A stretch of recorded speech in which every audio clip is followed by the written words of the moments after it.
नमस्कार भाइयों, मैं परवेश एक बार फिर से आप सभी का वेलकम करता हूं अपने YouTube channel India farming technology में। भाइयों, आज की इस वीडियो में मैं आपको बताऊंगा किस तरह से आप देसी मुर्गी का ब्रूडिंग कर सकते हैं। चिक्स लाते समय क्या ध्यान रखें, उनको पालते समय क्या ध्यान रखें, कितना टेम्परेचर होना चाहिए, मॉर्टिलिटी कम से कम हो उसके लिए क्या करें। इसके लिए मोहित भाई हैं हमारे साथ में। नमस्कार मोहित सर। नमस्कार सर। सर एक परिचय दें सबसे पहले तो अपना। नमस्कार, मेरा नाम मोहित है, मैं करनाल हरियाणा से बिलोंग करता हूँ। जी, तो मोहित जी जैसे मैं देख रहा हूँ अभी यहाँ पे आपने ब्रूडिंग की हुई है। जी सर। ये है क्या सर, थोड़ा इसके बारे में बताएं। सर ये देसी मुर्गी की ब्रूडिंग है। देखो, एक होता है हमारी लाइन में फार्मिंग मुर्गी, जिसको आप ब्रॉयलर कहते हैं जी। एक होता है देसी की ब्रूडिंग। ब्रूडिंग का मतलब ये होता है कि आपने छोटे चूजे की रख रखाव कैसे करना है। जी। रख रखाव करने के लिए सबसे पहले तो 2-3 बातें ध्यान रखनी पड़ती है। नीचे छिलक बिछाना पड़ता है, तो छिलका होता है जिसको चावल की जैसे मैं ये देख रहा हूँ सर, चावल की भूसी कहते हैं ये जो है हाँ जी। ये इससे फायदा क्या होता है सर? सर इससे ये गर्माश हीट पैदा करता है। जी। ठीक है। और नंबर 2, सर्दियों में ब्रूडिंग करना बहुत मुश्किल है, बहुत बड़ा चैलेंज है किसान भाइयों के लिए। सबसे पहले तो अंदर और बाहर की हवा, बाहर का टेम्परेचर अलग है और अंदर का टेम्परेचर बिल्कुल अलग रखना पड़ता है, क्योंकि चूजे को, छोटे चूजे को एक पहले हफ्ते 30 से लेके 33 डिग्री टेम्परेचर मेंटेन करना पड़ता है। उससे अगले हफ्ते 27 से 30, उसके बाद नॉर्मल आप रख सकते हो। जी। पर सर्दी में बात करें तो सर्दी में कम से कम भी 25 दिन की ब्रूडिंग इनकी जरूरी है। ब्रूडिंग करने के कई तरीके हैं। जैसे आप एक भट्ठी आती है, भट्ठी से ब्रूडिंग कर सकते हैं। जी। जैसे आप हैलोजन लाइट आती है, उससे ब्रूडिंग कर सकते हैं, पर वो एरिया के हिसाब से कि कितना एरिया आपके पास है। जी। और सबसे जो आसान तरीका है वो ये है कि जैसे आप देख पा रहे हैं, हमने ये गैस ब्रूडर लगा रखा है। ये गैस से चलता है। ये एक सिलेंडर आपका 24 घंटे निकाल जाता है। जी। इससे क्या होता है कि टेम्परेचर, देखो चूजा वहीं पे इकट्ठा होगा जहाँ पर आप देख पा रहे हैं इसको, गैस ब्रूडर के नीचे। जी। तो इनके लिए हीट बनानी, टेम्परेचर बनाना बहुत ज़रूरी है। दूसरा सर, जो मेरे भाई हैं, जो किसान फार्मर है, जो नया युवा है, वो कहता है जी हमारे 10 चूजे मर गए, 20 चूजे मर गए, नुकसान हो गए, 100 चूजे मर गए। उनके लिए आप क्या कहना चाहते हो, क्यों ऐसा होता है उनके साथ साथ, ताकि ऐसे कुछ चीज़ें बताओ ताकि उनको नुकसान ना हो। सर देखो, सबसे पहले और सबसे लास्ट बात एक ही बात है, चूजा हमेशा सिर्फ और सिर्फ हीट की वजह से मरता है। अगर आप उसको गर्मी नहीं देंगे तो चूजे की मोर्टेलिटी आएगी ही आएगी। जी। और कोई इसका कारण नहीं है। दूसरा, वैक्सीनेशन का कितना महत्व है सर इसमें? वैक्सीनेशन सर देखो, सबसे पहले तो अगर आप 10, 20, 50, 100 मुर्गियाँ पाल रहे हैं तो उसके लिए कोई वैक्सीनेशन की नीड नहीं है। बाकी वैक्सीनेशन की डोज 500 से शुरू होती है। 500 बर्ड की डोज आती है, 500 की आ गई, फिर 1000 की आ गई, इस तरीके से डोज आती है। वैक्सीनेशन अगर फार्म में रख रहे हो तो बहुत ज़रूरी है, अगर आप आउटडोर रख रहे हो तो कोई नीड नहीं है। जी। दूसरा, चूजा जब लेते हैं भाई तो क्या बातें हैं इंपॉर्टेंट वो ध्यान में रखें ताकि उनको नुकसान कम से कम हो। भाई सपोज़ किसी ने चूजा लिया, वो कहता है जी मैंने तो वैक्सीनेशन इसको लगा के दिया है, वो कैसे पता करें जी वैक्सीनेशन को लगा है नहीं लगा है? सर ऐसा कोई मीटर नहीं है, कुछ नहीं है कि हम जांच कर पाएँ कि इस पर वैक्सीनेशन लगा है कि नहीं लगा। सिर्फ और सिर्फ एक विश्वास से चूजा लिया जा सकता है। जैसे मैं आपको बताऊं कि हमारा वैसे हरियाणा करनाल में काम है, होप ब्रीडर से बात कर रहा हूँ। वैसे हमारा चिक्स का काम है, हम वैसे चूजा सेल करते हैं। जैसे मान लो अब हमारा चूजा बच जाता है तो उसके लिए हम इसकी ब्रूडिंग करते हैं। आप ब्रूडिंग देख पा रहे हैं, हम ब्रूडिंग कर रहे हैं। जी। और दूसरा देख रहा हूँ सर, ये आपने किस तरह से बनाया हुआ है, क्योंकि 2-3 लेयर हैं इसमें। जब हम अंदर आए थे वहाँ पे एक दरवाज़ा था, फिर सेकंड डोर मिला, फिर थर्ड डोर मिला, फिर आपका एक कैबिन बना हुआ है। इसके बारे में थोड़ा बताएं सर। सर देखो, अब हम उसी हिसाब से जगह बनाते हैं। मान लीजिए हमारे पास 1000 चूजा बचा है, तो 1000 चूजे के लिए हमारे पास 10 बाय 10 की जगह इनफ है। जी। और अगर मान लो हमें कल को और नेक्स्ट बैच बच जाता है या चूजा कभी बच जाता है तो हम आगे जगह बना देते हैं इसकी। तो इसलिए हम इसको पार्टीशन में रखते हैं। तो मोहित जी, इससे पहले आप क्या करते थे? सर इससे पहले मेरा स्क्रैप का काम था। जी।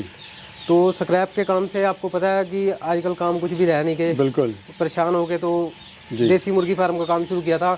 आज लगभग 8 से 9 साल हो गए हैं। जी। तो आज हमारी खुद की हैचरी है। जी। जी। तो अब तक का सफ़र आपका कैसा रहा सर? सर बहुत बढ़िया सफ़र रहा। हमारे साथ छोटे बड़े बहुत किसान जुड़े हुए हैं जो अच्छा कमा रहे हैं अपना। मैं जो भी किसान भाई हमें देख रहे हैं जो पार्ट टाइम बिजनेस करना चाहते हैं, मैं उन्हें एक ही सलाह दूंगा कि आप देसी मुर्गी फार्म को पार्ट टाइम बिजनेस के तौर पे कर सकते हैं। जी। जी। बैकयार्ड में कर सकते हैं बिल्कुल इसको? कर सकते हैं सर, बिल्कुल। समस्याएं इसमें क्या क्या आती हैं सर? सर समस्या इसमें कुछ नहीं आती, सिर्फ और सिर्फ टेम्परेचर की समस्या छोटे बच्चे में और बड़े बच्चे की बात करें। अगर मान लीजिए आप बाहर फार्म से बाहर छोड़ते हैं, फ्री रेंज में आप फार्मिंग करते हैं, तो इसके लिए आपको कई बीमारियाँ आती है। देखो जीव है, जीव के अंदर बीमारी आती है। जी। तो इसके लिए बहुत बीमारियां आती हैं। जैसे मान लीजिए मौसम के अनुसार बीमारी आती है। जैसे सर्दी आ गई, सर्दी में इनके अंदर आइज की बीमारी आती है। सर्दी में इनकी मोर्टेलिटी ज़्यादा होती है क्योंकि हीट नहीं बन पाती। और बड़े बर्ड की बात करें, बड़े बर्ड में आपकी कोक्सी की बीमारी आती है, उनके लिए सर वो आप अगर 1000 से 2000 का फार्म करते हैं तो ही बीमारियां आती हैं। अगर आप छोटा नॉर्मल फार्म कर रहे हैं तो आपने सिर्फ थोड़ी सी बातों का ध्यान रखना है, साफ़ सुथरा बर्तन रखना है, फीड का साफ़ सुथरा पानी रखना है, पानी को एक बार बर्तन को एक बार दिन में अगाल देना है, 2 बार पानी चेंज करना है आपने। सिर्फ ये छोटी छोटी बातों का ध्यान रखना है सर आपको। ब्रीड कौन सी है सर ये? सर ब्रीड सर ये FFG ब्रीड है जी। FFG का ही आपने चुनाव क्यों करा? सर FFG भी है हमारे पास, RIR भी है और कड़कनाथ भी है। सबसे पहले तो मैं बता दूँ, FFG का चुनाव मैं किसान भाइयों को इसलिए कहना चाहूँगा करने के लिए क्योंकि इसकी फास्ट ग्रोथ है। FFG का मतलब यही है, फार्मर फास्ट ग्रोथ, ताकि फार्मर को भी फास्ट ग्रोथ हो सके फार्मर की। जी।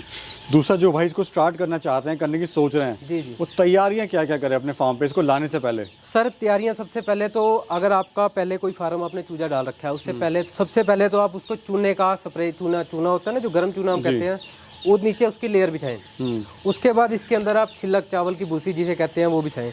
उसके बाद अगर आप सर्दियों में कर रहे हैं तो जैसे स्किन पॉलीथीन देख पा रहे हैं आप। जी, ये मैं देख रहा हूँ। हाँ जी, कोई खास पॉलीथीन है सर ये? सर ये स्किन पॉलीथीन है, बस ये हवा को आर पार नहीं होने देता। जैसे आप तरपाल वगैरह है तो हवा को आर पार होने देती है। जी। दूसरा सर ये बताइए कि आप इतने टाइम से इसको कर रहे हैं जी, तो हर बिजनेस में नुकसान तो होता ही होता है। बिल्कुल होता है सर। आपको कोई कभी नुकसान हुआ है? वो एक साझा कीजिए अपना। ये तो सर देखो एक उतार चढ़ाव है, नुकसान फायदा तो जिंदगी का उतार चढ़ाव है। इसके लिए कुछ नहीं कह सकते क्योंकि पोल्ट्री फार्म की जो लाइन है इसको खेती में इसीलिए डाला गया है क्योंकि इसका कोई कुछ नहीं। मेरा मतलब सर ये है ताकि जो भाई इसको देख रहे हैं उनको नुकसान ना हो। हाँ जी, हाँ जी, या हाँ कम से कम नुकसान हो। जी जी जी। सिर्फ आपने अगर आप सबसे पहले तो मैं आपको बताऊंगा कि अगर आप इसका काम करना चाहते हैं तो आप कम बर्ड से कीजिए, 500-700 हज़ार से कीजिए। आप ये नहीं कि आप एक बारी में ही 10,000 बर्ड डालोगे तो मत कीजिए। तो स्टार्टिंग का जो फार्मर है वो कम से स्टार्ट कीजिए भाई, छोटे से स्टार्ट कीजिए ताकि आपको एक्सपीरियंस हो और उसमें जो समस्या आने वाली है वो आपके सामने आ सके, उसको पकड़ सकें आप। जी जी। कितने का आप चूजा लाए थे सर ये? सर मैं सबसे पहले जब स्टार्टिंग में चूजा लेके आया था, ये 35 रुपये का चूजा लेके आया था FFG का। जी जी, 35 रुपये का लाए थे? 35 जी। और कितना समय लगता है सर इसको डेवलप होने में, तैयार होने में? सर ये आपका 65 दिन में 2 kg वेट ले लेता है। जी सर। और कोई बीमारियां वगैरह सर इसमें? सर कुछ खास बीमारी नहीं आती। सर ये एरिया मैं देख रहा हूँ, कितने बाई कितने एरिया है? सर ये इस टाइम 10 बाई 10 का है जो हमने ब्रूडिंग हॉल इसका तैयार किया हुआ है। जी। कितने चूजे की कैपेसिटी है इसमें? सर ये 1000 बर्ड इसमें आराम से आ जाता है। 1000 इसमें डाल सकते हैं? जी बिल्कुल बिल्कुल। कैसे कोई भाई ये पता लगा है कि कितने एरिया में कितना चूजे की ब्रूडिंग करा सकता है? वो कोई पैमाना इसका, कोई पैमाइश? सर 1000 बाई 10 का 100 स्क्वायर फीट में आप 1000 चूजे की ब्रूडिंग बहुत आसानी से कर सकते हैं। जी। तो मार्केटिंग कहाँ कर रहे हैं सर आप अपनी? सर मार्केटिंग के लिए देखो सबसे पहले तो यूट्यूब है, फेसबुक है, इंस्टा है, बहुत सी हैं, अखबार है, न्यूज़पेपर है, टीवी चैनल है, इनके थ्रू बहुत बढ़िया मार्केटिंग हो सकती है सर। जी।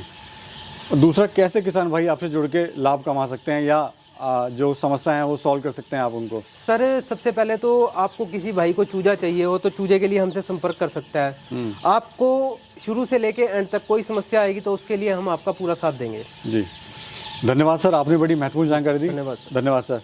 भाइयों, अगर आपको हमारी वीडियो पसंद आई हो, अच्छी लगी हो तो कृपया चैनल को लाइक कर देना, शेयर कर देना, सब्सक्राइब कर देना।